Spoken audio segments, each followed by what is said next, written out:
20 kilometers from the Iron Skull camp, Elena Vasquez made final adjustments to the biomarker targeting system while fighting off waves of exhaustion. She'd been working for 36 hours straight, driven by the knowledge that every minute of delay increased the danger to Zara and the risk that the Orcs would successfully weaponize the Verdant Protocol. Final batch is ready for deployment, Marcus reported from his station near the spore cultivation tanks. Biomarkers are viable and fully loaded with the sabotage instructions. The microscopic organisms floating in the deployment chamber looked harmless enough, barely visible specks that could easily be mistaken for environmental bacteria. But each one carried encoded genetic sequences that would provide Zara with detailed instructions for introducing catastrophic failures into any biorestoration system. Targeting is locked onto Zara's genetic signature, Elena confirmed, checking the targeting parameters one final time.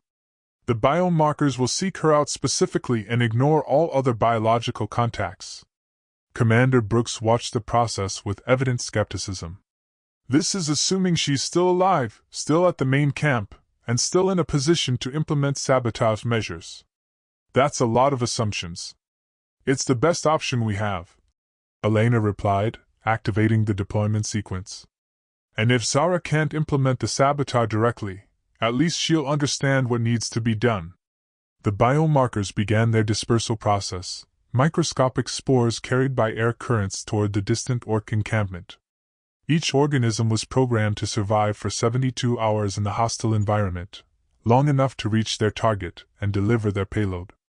Now we wait, Marcus said, settling back in his chair with a cup of recycled coffee that had probably been through the filtration system too many times. Elena nodded but didn't relax. The biomarker deployment was only the first phase of her plan.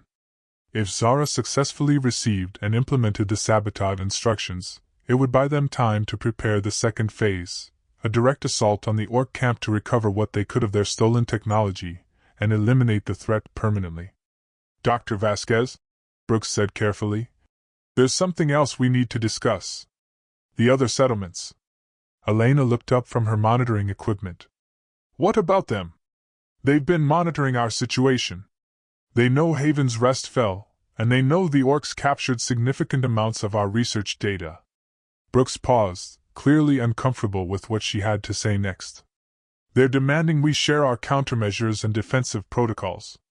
Immediately. The implications were clear. The other human settlements were terrified that they would be next, and they wanted access to any technology that might help them defend against Orc attacks. But sharing the biomarker technology would mean revealing methods that could potentially be turned against human settlements, as well. What's their timeline?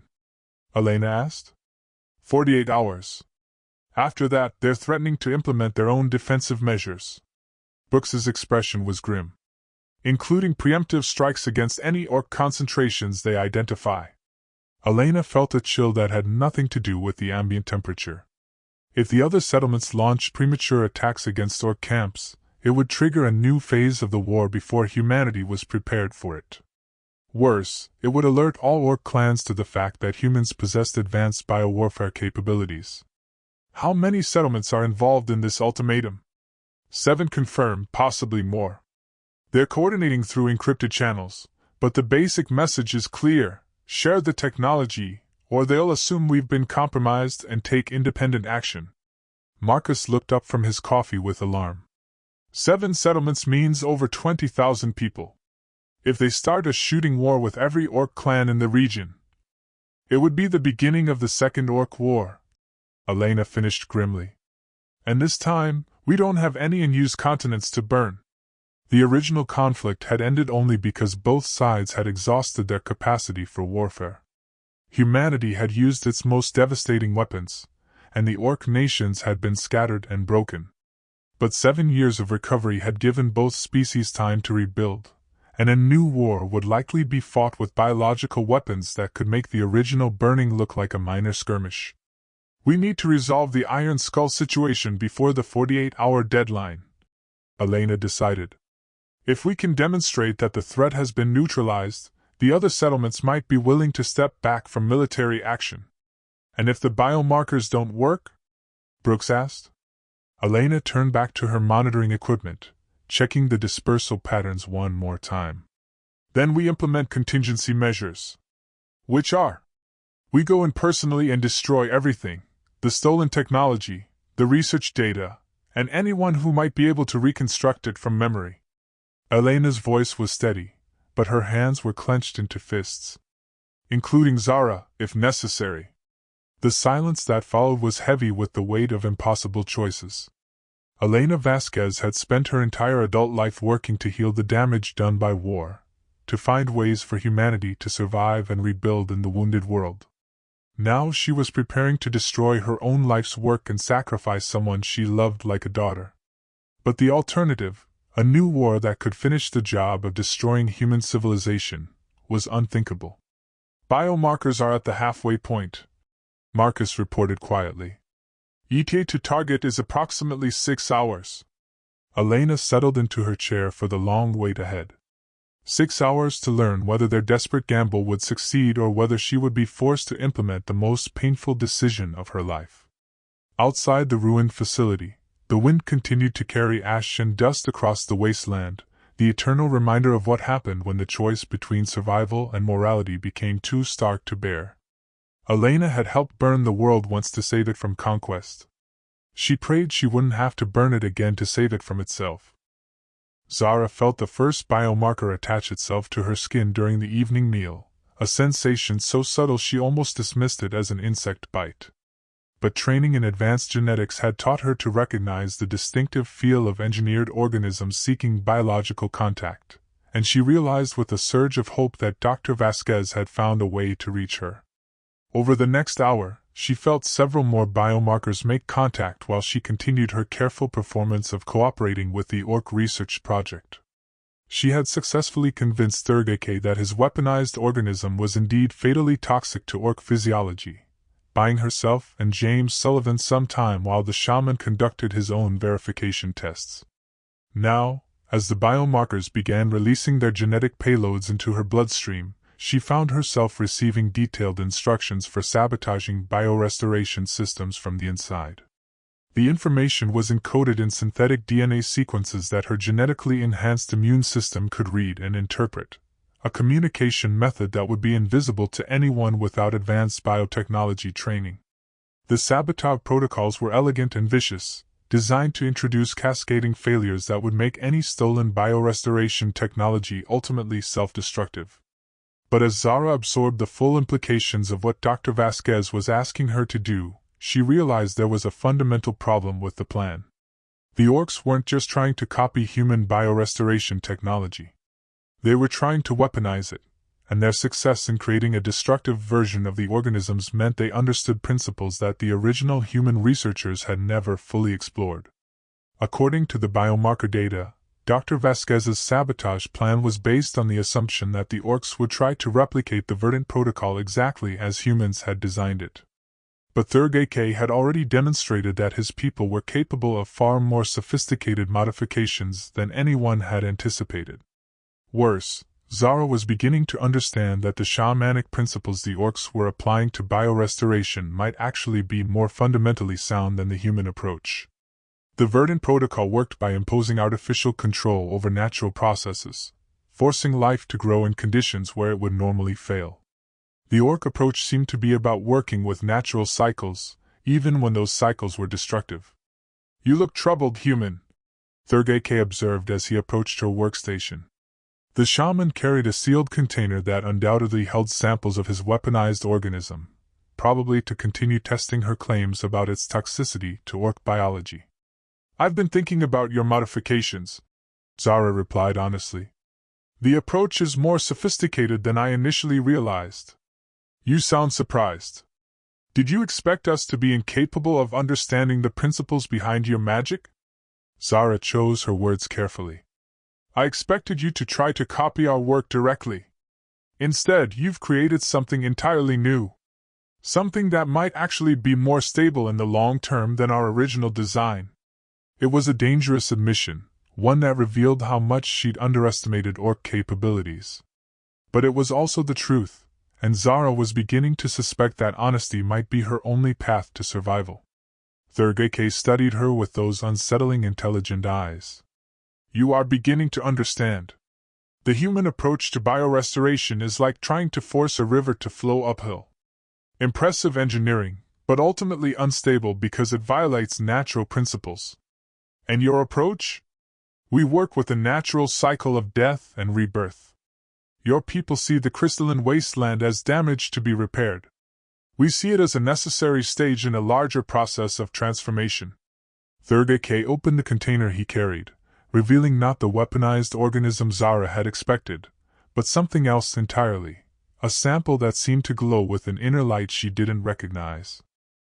What is that? The next stage. An organism that can convert the crystalline waste back into living soil, but only after the cycle of destruction has been completed. The shaman's expression was almost reverent. Your people interrupted the natural healing process by trying to force growth and poison earth. We are learning to complete the cycle properly. Zara stared at the sample in growing amazement and horror. If Third AK was right, if the crystalline devastation was actually a natural phase in some larger ecological cycle, then the entire human approach to biorestoration had been fundamentally flawed from the beginning. You're saying the burning was natural? The burning was a human weapon that mimicked a natural process. But yes, the transformation of the earth was not the tragedy your people believed it to be. It was the beginning of a healing that your biorestoration technology has been preventing from completing itself. The implications were staggering. If the Orcs were right about the natural cycle of death and rebirth, then humanity's efforts to restore agricultural production had actually been prolonging the ecological damage caused by the war. Every settlement using the Verdant Protocol was maintaining artificial islands of life in what should have been a healing wasteland. How long? Zara asked quietly. How long would the natural cycle take to complete? Perhaps 50 years for the crystalline phase to finish its work. Another 50 for the rebirth organisms to convert the waste back into fertile soil. Third AK carefully sealed the sample container. But the end result would be Earth richer and more alive than anything that existed before the war. A century of wasteland followed by natural restoration versus an indefinite future of artificial agricultural systems that required constant technological maintenance. Zara found herself questioning everything she'd believed about the post-war world. Why are you telling me this? She asked. Because you are intelligent enough to understand the choice that faces both our peoples. Continue the human approach and remain dependent on technology that grows more unstable with each generation. Or allow the natural cycle to complete itself and emerge into a truly healed world. But your weaponized organism is designed to complete the crystalline transformation in areas where human biorestoration has interfered with the natural process. Not to destroy life, but to allow proper healing to begin. Third AK's expression became almost gentle. Though I understand why your people would see it as a weapon of mass destruction. Zara's mind raced through the implications. If Third AK was right, then the sabotage instructions she'd received from Dr. Vasquez weren't just about preventing Orc access to human technology. They were about forcing humanity to continue down a path that would ultimately prove unsustainable. But if he was wrong, if the Orc understanding of the ecological cycles was flawed, then allowing them to deploy their healing organism could result in the complete sterilization of the remaining habitable areas on Earth. How can you be certain? She asked. How do you know the natural cycle will actually lead to restoration rather than permanent devastation? Third AK smiled, an expression that was surprisingly warm despite his prominent tusks. Because, young human, we have already seen it work. There are places, far from human settlements, where the cycle has been allowed to complete itself. Places where the earth is green again, where life grows stronger than it ever did before the war. Show me, Zara said immediately. The shaman's smile widened. I was hoping you would ask. 3 days later, Zara found herself riding in an Orc vehicle across terrain she had never imagined could exist in the post-war world. The crystalline wasteland gradually gave way to something that looked almost like natural rock formations, then to patches of soil that showed actual organic composition. Beside her, Third AK navigated by landmarks that would have been invisible to human eyes, subtle variations in the color of stone formations, patterns in the way wind-blown debris had collected in sheltered areas, the presence of certain types of mineral deposits that indicated specific stages in the ecological transformation process. The shamans have been monitoring the natural cycles since the first year after the burning, Thurgake explained as they crested a ridge that gave them a view of the valley beyond. We knew that forcing immediate restoration would interfere with the deeper healing that needed to occur. Zara stared at the valley in amazement. It was green, not the artificial, technology-dependent green of human biorestoration projects, but the rich, natural green of a healthy ecosystem. Plants she didn't recognize grew in abundance, and she could see clear streams flowing between stands of trees that looked nothing like the species that had existed before the war. This is impossible, she breathed. Nothing can grow naturally in post-burning soil. The molecular changes are too extensive. Nothing can grow in soil that is still in the crystalline phase, Thurgake corrected. But this soil has completed the transformation cycle. The crystalline structures broke down into components that are actually more fertile than the original Earth. As they descended into the valley, Zara began to understand what she was seeing. The plants were indeed new species, but they weren't artificial creations like the organisms used in human biorestoration. They were natural evolutionary adaptations to the changed environment, life forms that had emerged through accelerated selection pressures during the post-war period. How is this possible in such a short time? The transformation process creates conditions that encourage rapid evolutionary adaptation.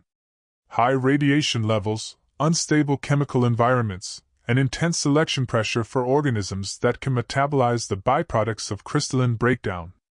Thurgake gestured toward a grove of trees whose leaves seemed to shimmer with metallic highlights. Those trees actually used trace metals from the transformed soil as part of their photosynthetic process. They're more efficient than anything that existed in the pre-war ecosystem. Zara felt her worldview shifting in fundamental ways. Everything she'd been taught about post-war ecology was based on the assumption that the burning had created permanent damage that could only be repaired through technological intervention. But here was proof that natural processes could not only heal the damage, but could actually create something better than what had existed before. The shamans call it the Great Renewal, Thurgake continued as they stopped beside one of the streams. A natural cycle that occurs perhaps once every million years, usually triggered by massive geological events. Your people's weapons simply accelerated a process that would have happened eventually anyway. Zara knelt beside the stream and used a portable analyzer to test the water composition. The readings showed not only pure water but water that contained optimal mineral balances for supporting complex life forms. This wasn't just natural healing, it was natural optimization.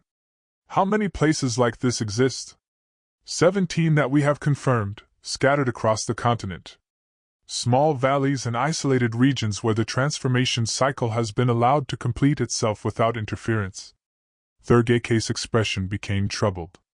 But they are threatened. Threatened how? By the expansion of human biorestoration projects. Your artificial ecosystems are stable enough to spread beyond their original boundaries. As they spread, they prevent the natural transformation process from completing itself in adjacent areas. Zara understood the implication immediately. The human settlements weren't just maintaining artificial islands of life, they were actively preventing the natural healing process from occurring. Every expansion of biorestoration technology represented a choice to maintain technological dependence rather than allowing the world to heal itself. That's why you've been raiding the settlements, she realized. Not just for resources, but to prevent the spread of biorestoration technology. Initially, yes. But when we learned how advanced your technology had become, we realized we might be able to use it for a different purpose. Thurgake gestured back toward the direction of their camp. Your biorestoration organisms could be modified to accelerate the completion of the transformation cycle. Instead of taking a century for natural healing to occur, we could reduce it to perhaps 10 years. By weaponizing the technology. By completing what the natural cycle had already begun. Thurgake's tone was patient but firm. What you call weaponization, we call healing. Zara felt the weight of an impossible choice settling on her shoulders. The sabotage instructions encoded in Dr. Vasquez's biomarkers were designed to prevent the Orcs from successfully using human biorestoration technology. But preventing that use would also prevent what might be the only path to genuine ecological healing. On the other hand, allowing the Orcs to deploy their modified organisms would mean the end of human agricultural civilization as it currently existed.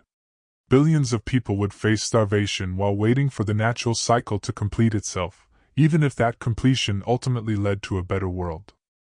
"There has to be another way," she said finally. "Perhaps. But it would require cooperation between our peoples, and trust that humans would be willing to sacrifice short-term security for long-term healing." Thurgake's expression was skeptical. "Do you believe your people are capable of such sacrifice?" Zara thought about Dr. Vasquez and the other researchers who had dedicated their lives to developing the Verdant Protocol. They had created their technology out of genuine desire to heal the world, but they had done so based on incomplete understanding of the natural processes involved. "I think," she said carefully, "that my people are capable of learning. But only if they understand what they're learning toward. Then perhaps it is time for a different kind of demonstration," Thurgake suggested. "One that shows the benefits of cooperation rather than the consequences of conflict." As they began the journey back to the main camp, Zara found herself composing a message in her head, not the sabotage report that Dr. Vasquez was expecting, but a comprehensive explanation of what she had learned about the natural transformation cycle and the possibility of cooperation between human technology and Orc shamanic knowledge. It would mean abandoning her orders and risking the anger of her own people. But it might also mean finding a path toward genuine healing for the wounded world. The question was whether either side would be willing to trust enough to try. Dr. Elena Vasquez received Zara's coded transmission 3 days after the biomarkers had been deployed, and the message it contained was so far from what she'd expected that she read it 3 times before accepting what her protege was actually suggesting. "She wants us to meet with them," Elena announced to her senior staff, who were gathered in the ruins of the old facility for what they'd assumed would be a mission briefing for the planned assault on the Orc camp. "Not to negotiate for her release, but to discuss genuine cooperation." Commander Brooks looked skeptical. "Cooperation in what? They've stolen our technology and taken our people prisoner. According to Zara's report, they've also discovered natural ecological processes that we never understood. Processes that might make our entire biorestoration approach obsolete." Elena pulled up the genetic data that Zara had included with her message. "Look at this soil composition analysis." Marcus studied the data with growing amazement. "These mineral concentrations are impossible. Nothing in our model suggests that post-burning soil could achieve this level of fertility naturally. But if it's real," Elena said quietly, "it means we've been fighting the natural healing process instead of working with it." The implications were staggering. If Zara's analysis was correct, the Verdant Protocol wasn't just an artificial solution to ecological damage, it was actually an obstacle to genuine healing. Every human settlement using biorestoration technology was preventing the natural transformation cycle from completing itself. "Even if this is accurate," Brooks argued, "we can't just shut down our agricultural systems. Our people would starve. But we also can't ignore the possibility that we're perpetuating the problem we're trying to solve." Elena began pulling up comparative projections on her tablet. "Look at the resource requirements for maintaining biorestoration technology indefinitely versus the potential benefits of allowing natural cycles to complete themselves." The calculations were sobering.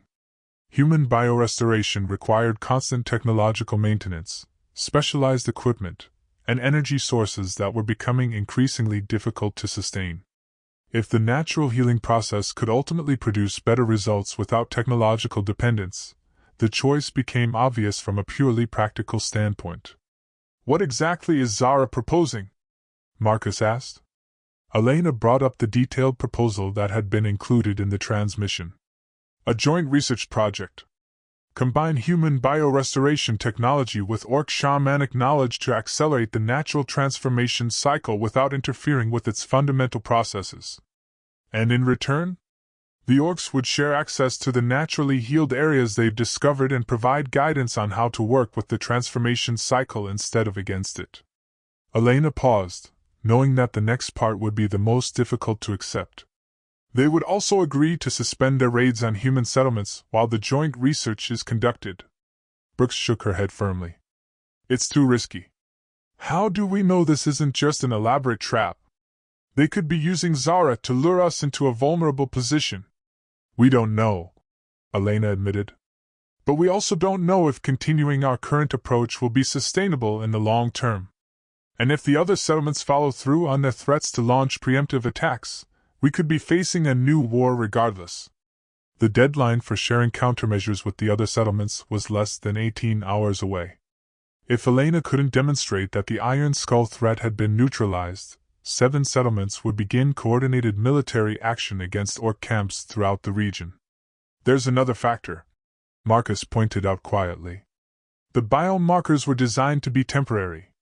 If Zara doesn't implement the sabotage instructions within the next 12 hours, the genetic sequences will degrade beyond usefulness. Elena felt the weight of command settling on her shoulders. Every choice led to unacceptable risks. Trust the Orcs and potentially walk into a trap that could destroy what remained of human biorestoration capabilities. Implement the sabotage plan and potentially prevent cooperation that could lead to genuine ecological healing. Wait for more information and risk triggering a new war as the other settlements lost patience with diplomatic solutions. I want a full risk assessment, she decided finally. Worst-case scenarios for all 3 options. But I also want preliminary arrangements for a meeting with the Orc leadership. You're seriously considering this? Brooks asked. I'm seriously considering the possibility that we've been wrong about fundamental assumptions regarding post-war ecology, Elena replied. And if we have been wrong, then continuing down our current path could be more dangerous than taking calculated risks on alternatives. As her staff began implementing her orders, Elena found herself thinking about the larger implications of Zara's discoveries. The human approach to surviving the post-war world had been based on controlling and manipulating their environment through technology. The Orc approach seemed to be based on understanding and working with natural processes, even when those processes appeared destructive. Both approaches had their merits, but both also had their blind spots. Human technology was powerful but ultimately artificial and unsustainable. Orc shamanic knowledge was rooted in natural principles but limited by the time required for natural processes to complete themselves. Perhaps true healing required combining both approaches, using technology to accelerate natural processes without fundamentally altering them, creating solutions that were both effective and sustainable. Dr. Vasquez? Marcus called from his workstation. I'm getting responses to our meeting request. The Orcs are willing to talk, but they have conditions. What kind of conditions? Neutral ground, limited numbers of participants from each side, and… Marcus paused, checking the message again. They want the meeting to take place in one of their naturally healed areas. They want us to see the results of the transformation cycle firsthand. Elena considered the request. It would mean venturing into Orc-controlled territory with minimal security, placing themselves at the mercy of people who had every reason to view humans as enemies. But it would also provide an opportunity to verify Zara's claims about the natural healing process. Accepted, she said finally. Set up the meeting for tomorrow morning. And Marcus, prepare a backup communication system. If this goes badly, the other settlements need to know what we learned. As the sun set over the crystalline wasteland, Elena Vasquez found herself preparing for what might be either the most important negotiation in post-war history or the most elaborate trap ever conceived by an enemy commander. Either way, the choices made in the next 24 hours would determine whether the human species found a path toward genuine healing or stumbled into another devastating war. The meeting took place in a valley that had been transformed by the natural healing cycle, where streams flowed clear and forests grew thick with species that had never existed before the war. Elena Vasquez stood at the edge of what could only be described as a miracle, trying to reconcile what she was seeing with everything she understood about post-war ecology. Across a natural clearing, Graktar Bloodfist waited with a small retinue of warriors and shamans. The war chief of the Iron Skull clan looked exactly as dangerous as Elena had expected, but his manner suggested someone more interested in negotiation than conquest. Between the two groups, Zara Okafor stood as a visible symbol of the trust required to make any agreement possible. She had been returned unharmed, but Elena could see that her young protégé had been changed by her experience among the Orcs. "Dr. Vasquez?" Zara called out as the two groups approached each other. "I know this is difficult to believe, but you need to see what they've discovered." Elena nodded to her security team to remain alert but not aggressive, then stepped forward to meet the Orc delegation. Up close, Graktar was even more imposing than she'd anticipated, nearly 3 meters tall, with scars that told the story of decades of warfare and survival in the wasteland. But it was the elderly shaman beside him who commanded Elena's attention. Thurgake studied her with eyes that seemed to see far more than they should, and when he spoke, his English was precise and thoughtful. "Dr. Vasquez, your reputation precedes you. The creator of the biorestoration technology that has allowed humanity to survive in the poisoned world. And you are the one who has learned to weaponize that technology." Elena replied carefully. "I am the one who has learned to complete what your technology began," Thurgake corrected. "But I understand why you would see it as weaponization." Graktar gestured toward the transformed landscape around them. This valley was as dead as any other part of the wasteland 7 years ago. Crystalline soil, toxic water, no life anywhere. Now look at it. Elena had to admit that what she was seeing challenged every assumption she'd made about post-war environmental recovery.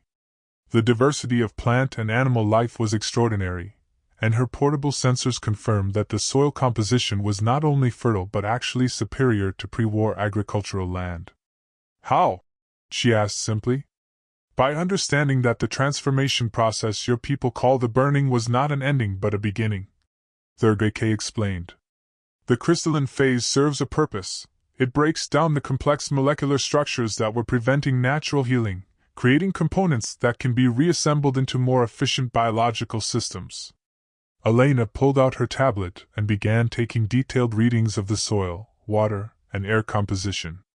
Everything she measured supported Thurgake's explanation, but the implications were almost too large to comprehend. "You're saying that our biorestoration technology has been interfering with a natural healing process?" "Not interfering, exactly. More like interrupting. Your technology creates artificial stability in areas that need to complete their transformation cycle." The shaman gestured toward a grove of trees whose leaves seemed to capture sunlight with unusual efficiency. "Those trees can convert solar energy at rates 30% higher than any pre-war species. But they can only evolve in soil that has completed the crystalline transformation. And if we continue expanding biorestoration projects, you will maintain islands of artificial life in a sea of ecological stagnation," Graktar said bluntly. "Your technology will work, but it will prevent true healing from ever occurring." Elena found herself facing the possibility that her life's work had been fundamentally misguided. The Verdant Protocol had saved human lives and allowed civilization to survive, but it might also be preventing the world from healing itself naturally. "What are you proposing?" she asked. Thurgake stepped forward, his expression serious but hopeful. "Cooperation. Your technological capabilities combined with our understanding of natural cycles. Instead of fighting the transformation process, we help it complete itself more quickly and efficiently. And in practical terms? Joint research stations in areas undergoing natural transformation. Shared technology and knowledge. Coordinated planning for gradual transition from artificial biorestoration to natural ecological systems." The shaman paused, clearly understanding the magnitude of what he was suggesting. "And a 50-year timeline for completing the healing of the entire continent." Elena felt her breath catch. 50 years to heal damage that current projections suggested might never be fully repaired. It was an incredible promise, but it would also require abandoning the technological dependence that had become central to human survival. "The other human settlements would never agree," she said quietly. "They're terrified of losing the security that biorestoration provides." "Then perhaps," Graktar suggested, "we demonstrate the benefits of cooperation before asking for complete commitment." The war chief gestured toward the valley around them. "We propose a joint project. One human settlement working with one Orc clan to develop integrated healing techniques. If successful, the results speak for themselves. If unsuccessful, both sides retain their existing approaches. Elena looked at Zara, who was nodding enthusiastically. Her young protégé had clearly been won over by what she'd seen and learned during her captivity. Which settlement? Elena asked. Haven's Rest, Graktar replied immediately.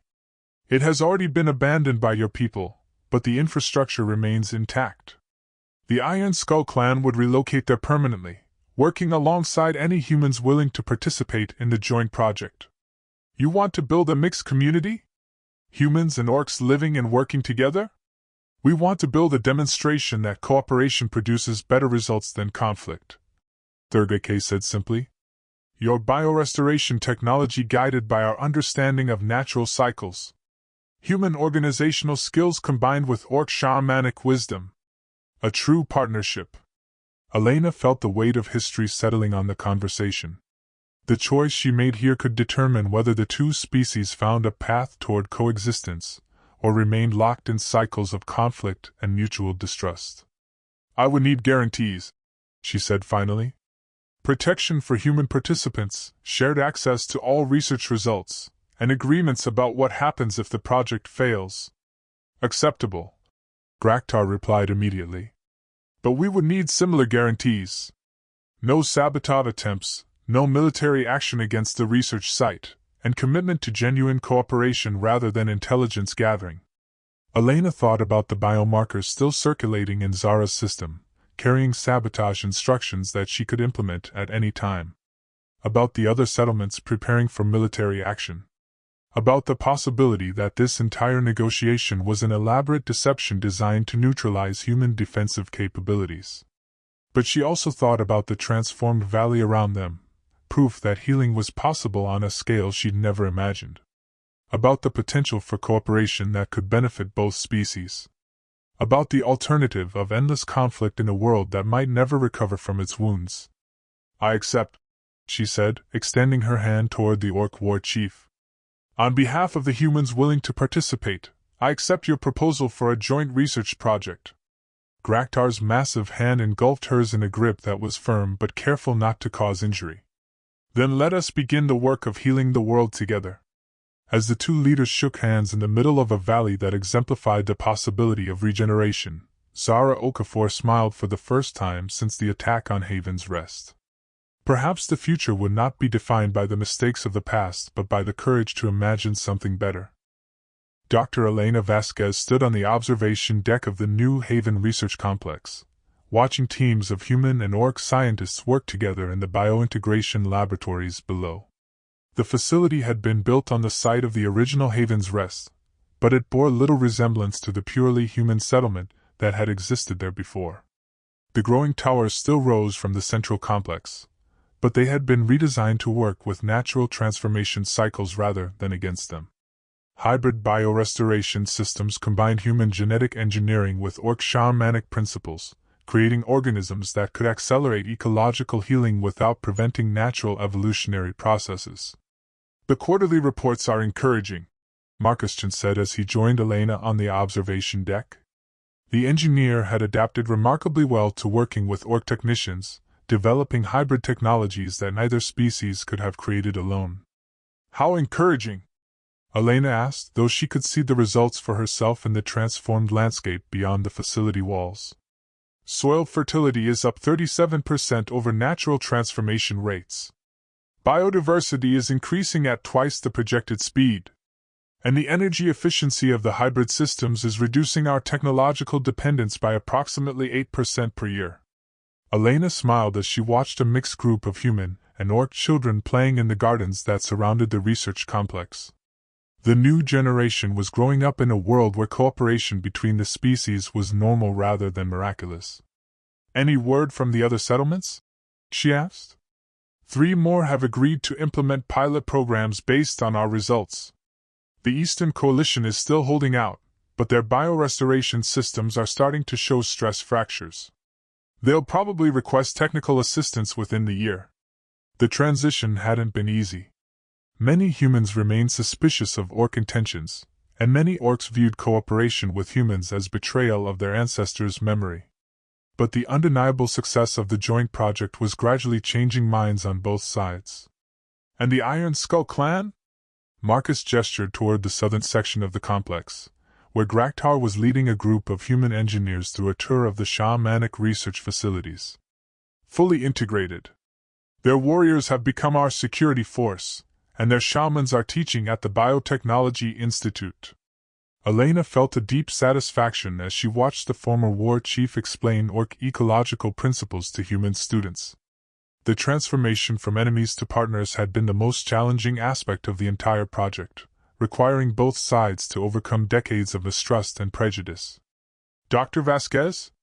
Zara's voice came from behind them.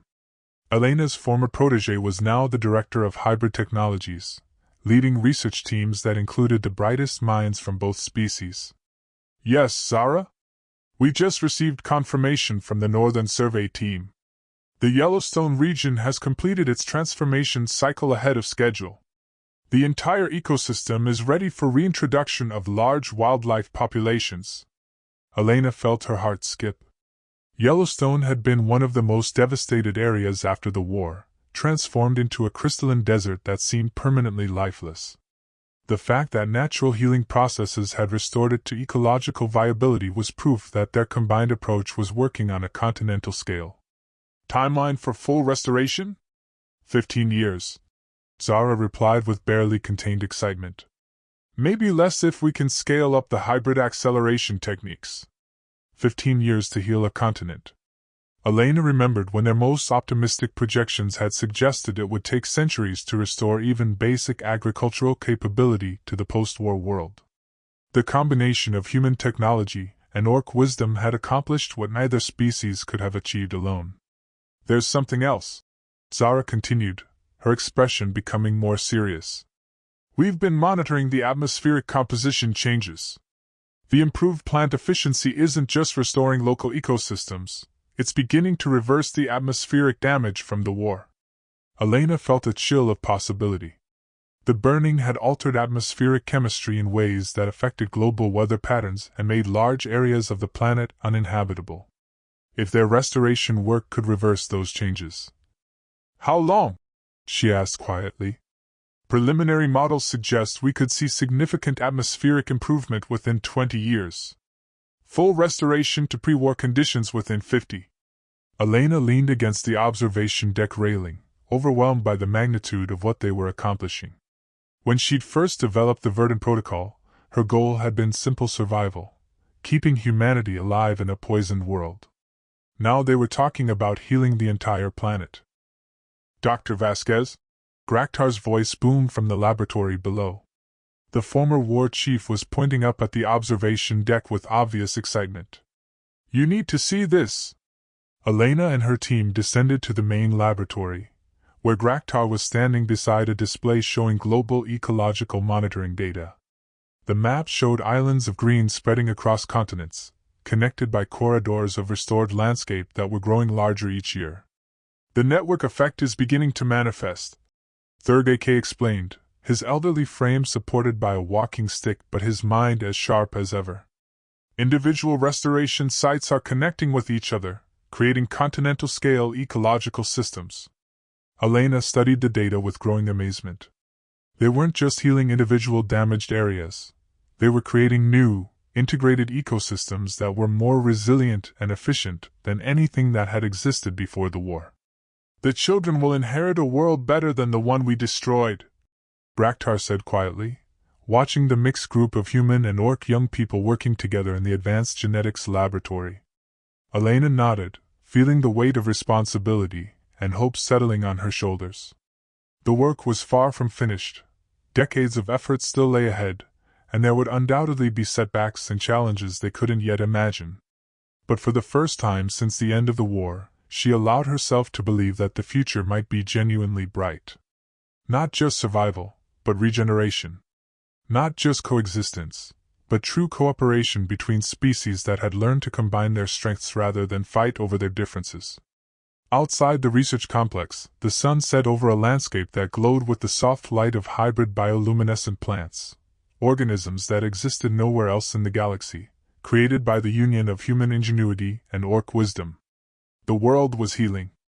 And perhaps, in learning to heal the world together, the two species had also learned to heal the wounds of war that had divided them for so long. In the end, Elena reflected, the greatest discovery hadn't been technological or ecological. It had been the realization that survival and prosperity were not zero-sum games. That the choice between self-interest and cooperation was a false choice, because true self-interest ultimately required cooperation. The Orc War had ended not with victory or defeat, but with understanding. And from that understanding had grown something that neither species could have achieved alone: hope for a future worth building together. As the stars emerged in the clear night sky above New Haven, Elena Vasquez allowed herself to imagine a world 50 years in the future, a world where the scars of war had become the foundation for something beautiful, where the children playing in the gardens below would raise their own children in abundance rather than scarcity. It was a future worth fighting for. And for the first time in decades, it was a future that seemed genuinely possible.